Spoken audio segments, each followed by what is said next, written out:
4, 3, 2, 1, jump. Holy crap! What? Let's go! Let's go! Let's pick up this fuel! We did it, dude! Dude, that is so crazy. Here's to the 1 a.m. Club. Heck yeah, 1 a.m. Club. Well, welcome back to episode 2 of the 1 a.m. Club. I just marked off the next week, if you happen to be watching this, of my Life in Weeks board. This is something that I start off every week. I take this board out, as I kind of mentioned in the last episode, and I put a tiny little dot. There's 52 rows across for each week of your year. And then as you go down these rows, your years count up of your life. And so, Lord willing, I make it to 90 years old. But it kind of puts things in perspective. I'm 33 years in, and so lots of life left if I'm able to make it until 90. But also there's a good chunk taken up. There's a sense of urgency that leads me in life. It's a big reason behind the 1 a.m. Club. But hey, just to start things off, I just want to say again, I am so stoked you're here. Even making episode 2 is a huge practice of consistency for me. It's very encouraging to see this ball get rolling. It's not just episode 1. It's not just ideation.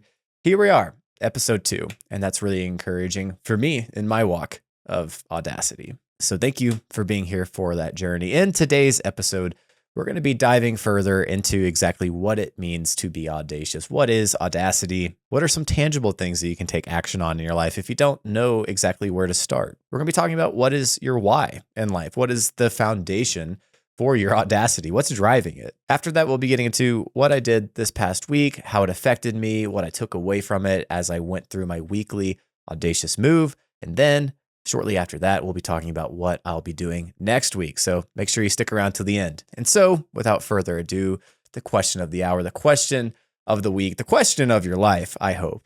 What is one tiny, bold step you can take this week to become more of the person that you want to be in this life?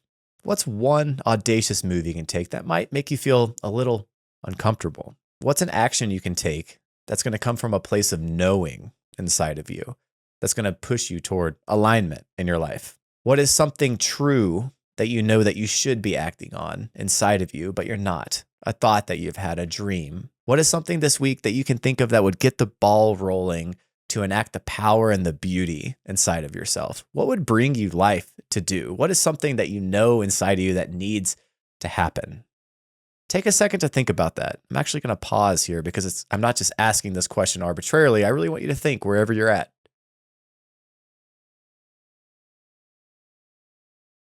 And to help you along here, if you're kind of drawing a blank, because I sometimes do, what's something that gets you excited in your life? What's one tiny step you could take to bringing more of that into your life? The thing that makes you excited, that brings you life, that puts a smile on your face. What's one thing you can do this week to bring that into your life more? Is there a conversation perhaps that needs to happen with a family member, your boss, or maybe your coworker? Is there an opportunity that's in front of you that you've had for a while that you need to say yes to finally? Or maybe one that just came onto your plate that you're like, you know what, I need to just jump into this because this feels right.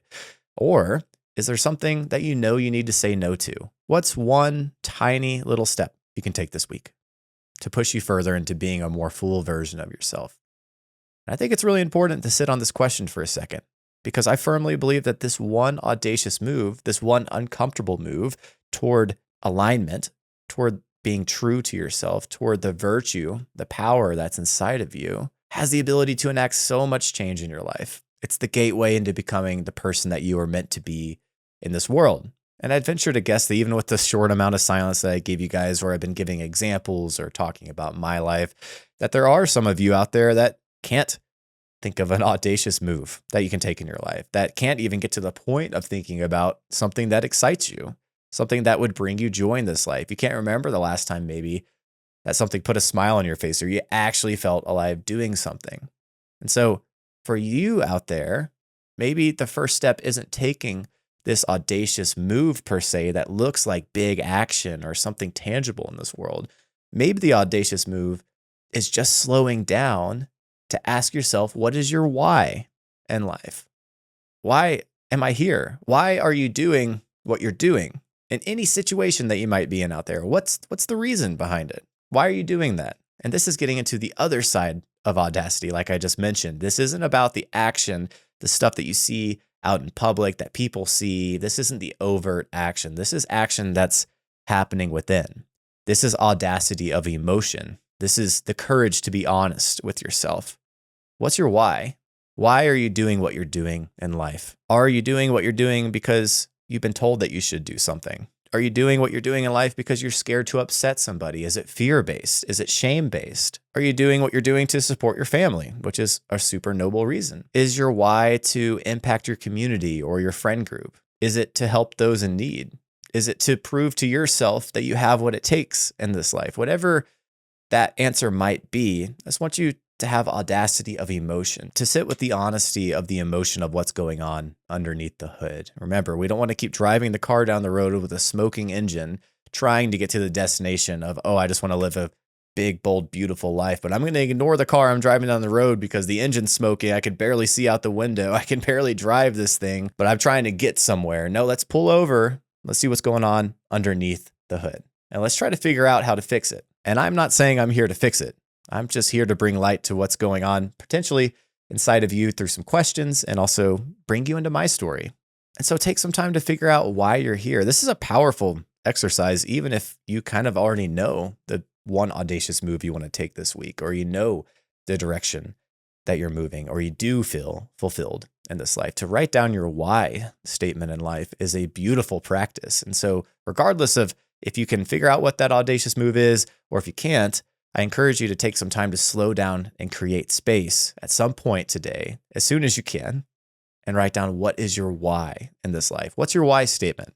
And so I know there's a million different types of whys that people can have in their life, a million different types of situations and people, billions of people in this world. And so I could never tell you what a good why statement is, but I can tell you what a bad one is. And a bad why statement, and it requires you to be honest with yourself, to not bury an emotion and say, oh no, it's okay. This situation's okay. Yeah, but this. No, a bad why is living somebody else's story, doing something because you were told that you should be doing it.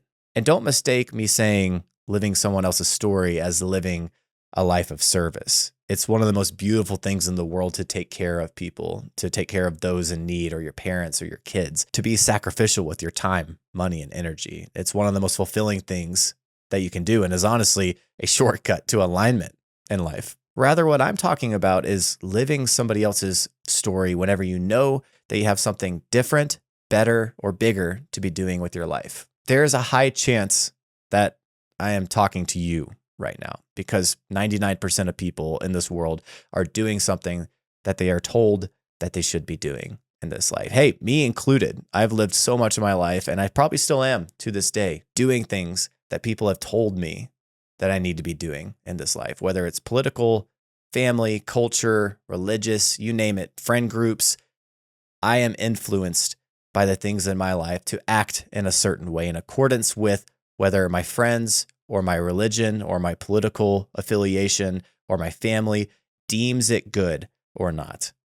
But that is not the litmus test by which we should be moving through this life. The litmus test is this deep knowing inside of ourselves. And I think you know the feeling. I hope you know the feeling of if something isn't good in your life, this low rumble inside of yourself of dissatisfaction that, hey, the course that I'm going down in life isn't me. It's not me. It's a shell of me. I'm doing something because it's just fitting the bill for right now. I just so happen to be doing this thing. I'm reacting to life. Let's be honest with ourselves. Are you reacting to life, or are you going to be proactive and step out of the story of what somebody is telling you that you should do? That's my hope for you as you go through life week by week. And so to bring this full circle, if you can't figure out what that one audacious step is, then try figuring out your why. And if you can't figure out a real, true why that gets you excited in this life, why you're here, then odds are you might be living somebody else's story. And so I encourage you to get out of that narrative. You do have the power to step off of the plane and push yourself out the door and be skydiving. It takes one tiny little moment of, you know what, maybe normally I couldn't do this, but for the next 20 seconds I can. for the next 20 seconds, this might not feel like me, but I'm going to do it anyway. But guess what? That 20 seconds is more of you than maybe you've experienced in years. And so I encourage you to just push yourself off the cliff of getting out of that narrative one tiny step at a time. This week, I took a tiny step to get out of the narrative that I've been told in my life, whether it's by myself or by social media or culture, friends, family, you name it. Sometimes I have felt small. I have felt unworthy. I haven't felt like my voice matters. I haven't felt like I can connect with those people that are super successful in this world, the people that I look up to. And so this week's audacious move, as you might know, is I was going to start reaching out to some podcast guests that inspire me. I said last week that my promise to you is that I would always have guests on that I feel like A, inspire me, but B, are going to inspire you with the audacity that they've lived out in their life. And so I reached out to people that inspired me, like Benjamin Hardman, who is a huge wildlife photographer, moved from Australia to Iceland, has a huge following on Instagram. I've looked up to him for years. I reached out to the guy that did Project Iceman and Iron Man in Antarctica. I reached out to Mike Posner, Simon Squibb. I reached out to the founder of Yes Theory. I got to reach out to Chris Howe, who I got to go on a trip to Svalbard with. I look up to him a lot. You might know him from YouTube. He's been around for a while and is really good at what he does. And I also just got done reading a book called Love Does by a man named Bob Goff. And I also reached out to him to see if he wanted to come on the podcast. Now, some of you listening to this might be laughing at the idea that I would reach out to these people. And sure, I get it. Like some of these people have millions of followers, hundreds of thousands of YouTube subscribers, are getting asked to come on to movies and podcasts and interviews and TV all the time. So why the hell would they ever come on to some dude's podcast that has 2 episodes done? It does seem laughable, right? But there's this knowing inside of me that they are human and that even though it's scary, I want to connect with them. But why do I want to connect with these people though? Because honestly, I'm kind of sick of the paradigm that social media and pop culture has created, that these people are different than us, are different than me, that they are just humans.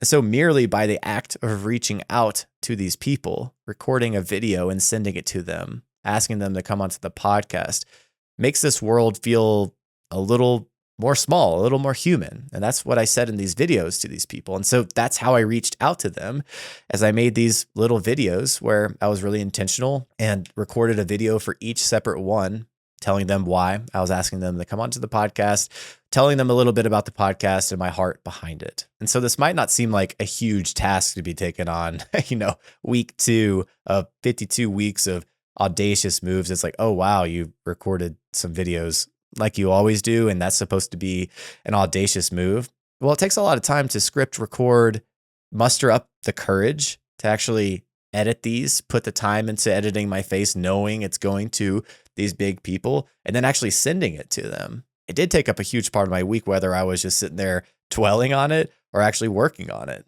And so that's kind of where I struggled with it a little bit this week. This is where it kind of got hard. And it's the paradigm between go ahead and getting it done and getting it out there and putting it out into the world and not obsessing over it being perfect, or putting more work into it to make it a better video so that it's more impactful. Because something that I struggle with is perfectionism, especially whenever it comes to my art form, filmmaking. I want to make sure that every shot looks perfect. I want to edit it together well with the music and the audio, transitions between scenes. They all have to be seamless. All the songs have to match keys. And so I can find myself sitting there obsessing over the tiniest little things. And subliminally, unknowingly, I think that I'm putting this off by trying to make these videos perfect. And so this is the paradigm that I was dealing with all week. It's the idea of done is better than perfect, but also, hey, don't half-ass this video as you're going through it, because again, you're reaching out to these big name people. We got to make this good. So where do you draw the line? Well, the upper limit of it definitely isn't perfection, because we're never going to get to perfection. And that's where the whole idea of done is better than perfect actually really applies well. At a certain point, you have to become aware that you actually might be putting this thing off by obsessing over these little things. We can take this a little bit deeper by comparing movement and action. This is a theme that we'll be talking about throughout this podcast series. Movement versus action. They're 2 different things. Movement can sometimes be a form of procrastination, but is also necessary in order to get to taking action. And so movement could look like planning out what your goals are going to be, writing things out on a calendar, getting your office space super organized, getting the house clean so you have a clean space to make sure that you can work, running all your errands so you're not distracted, getting into a quiet place, buying all the equipment that you need. That's all movement. That's not actually changing anything out here in the world other than preparing you for taking action, which again is important, but you have to be self-aware that you don't get stuck in this movement phase. You have to make sure that you step over into action. So I kind of started to see me spinning my wheels in that movement section of, all right, I'm trying to make these videos look really good. But then at a certain point, I realized I needed to go ahead and send these things off. But that's also where I had to ask myself, hey, is this good enough to where Benjamin Hardman or the creator of Yes Theory is going to watch this, the guy that did an Ironman in Antarctica, is this good enough to actually get him to understand my message, to hear me, and actually sit here and listen for 2.5 minutes of a video from some Joe Schmo that's reaching out to him just like everybody else with maybe a little bit different of a twist with a video? Is this enough? Is this good enough for him to actually pay attention to actually accomplish the goal that I'm going for? So there's a lot of moving parts here. There's movement versus action. There's the whole idea of done is better than perfect, but also making sure that you do a good job at something as well. And honestly, the best way that you can tell if you're stuck in any of those is just to slow down and be honest with yourself. Take a second to step out of what you're doing and be like, am I just tinkering with this edit? Am I just tinkering with this project? Am I just cleaning because I feel like I'm doing something, but I'm actually not? And obviously, this applies to whatever you're doing. The editing suite or getting my office ready is just an analogy that applies to me. But there's probably things in your life where you're swirling around actually doing something, but you're not actually doing it. Maybe you're talking to people about it. Maybe you're cleaning up the house. Maybe you're painting the office space. There might be action that you're thinking about taking, or maybe your tiny audacious step this week was to write down all your goals, which is necessary for you to take action, but don't get stuck there. And so as I was making these videos this week, yes, the idea of done is better than perfect is something that I have to listen to in my life as I go through, and I need to get things done. But also I need to be self-aware whenever something needs to maybe be a little bit better, because that's where growth happens. So I actually re-recorded these videos twice to make it more concise, more to the point, because these videos are coming from somebody that these people have no idea who I am. So I need to make sure that they're more punchy, impactful, engaging, and are getting my point across in a clear and concise way. And by the end of the week, I was super happy with the videos that I was able to send out.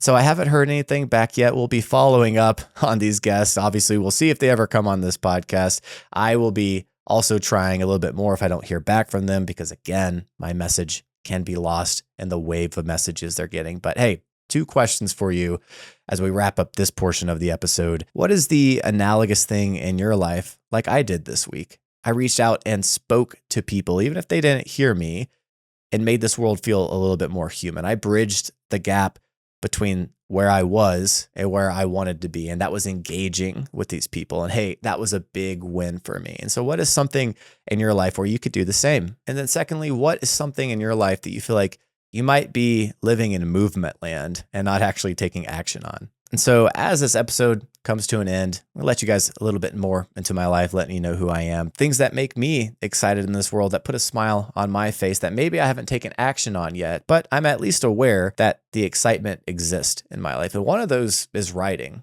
I can write much better than I can speak. I feel like I can just pour my thoughts whenever I'm writing or typing on a keyboard, and it just sounds a lot better than whenever I'm actually speaking. And so there might be times when I want to read you something that I wrote throughout the existence of the 1 a.m. Club. And I wrote something that I wanted to end this episode reaching out and saying something to you as you start your week this week or whenever you're listening to this. And that is my encouragement to you this week is to take 30 seconds after this episode ends and ask yourself, once again, what is one tiny step I can take toward being proactive in my life this week to become more of the human I want to be in this world?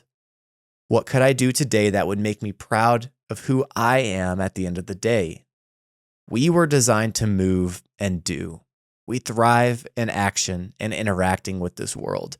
My friend, I call you out of the fearful shell you might be in and into the beauty of the life that is waiting for you by taking just one tiny little audacious move. Just a little one. And you'll see a ray of light in yourself, of life in yourself. And then you'll want more. And then you'll do more. And you'll live more.